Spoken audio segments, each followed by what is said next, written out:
સુરત શહેરમાં મોબાઈલ સ્નેચિંગનો આતંક યથાવત થઈ રહ્યો છે. સુરતના ઉધના વચ્ચે રેલવે મુસાફરી કરતા મુસાફરો સાવધાન થઈ જજો. તમે મોબાઈલ સાથે ટ્રેનના દરવાજા પર બેઠા હોય તો સાવધાન થઈ જજો.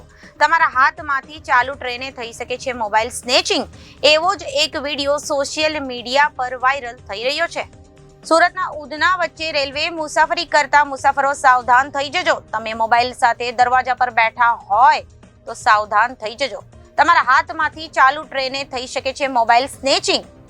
એવો જ એક વિડીયો સોશિયલ મીડિયામાં વાયરલ થઈ રહ્યો છે. ચાલુ ટ્રેને મુસાફરના હાથમાંથી મોબાઈલ આંચકાતા શખ્સ કેમેરામાં કેદ થયો છે. એક જાગૃત નાગરિકે વિડીયો બનાવીને સોશિયલ મીડિયા પર વાયરલ કર્યો હતો. વિડીયોમાં દેખાય છે કે પૂર ઝડપે ટ્રેન જઈ રહી છે અને રેલવે પટરી પર મોબાઈલ સ્નેચર ઊભા છે. જેવો શિકાર દેખાય છે કે પળવારમાં તેઓ મોબાઈલ સ્નેચિંગ કરી લે છે. રેલવે પોલીસ દ્વારા આવા શખ્સો વિરુદ્ધ કાર્યવાહી કરવા માટે માંગ ઉઠી છે. Reporter Hitesh Prajapati, Janadesh news, Surat.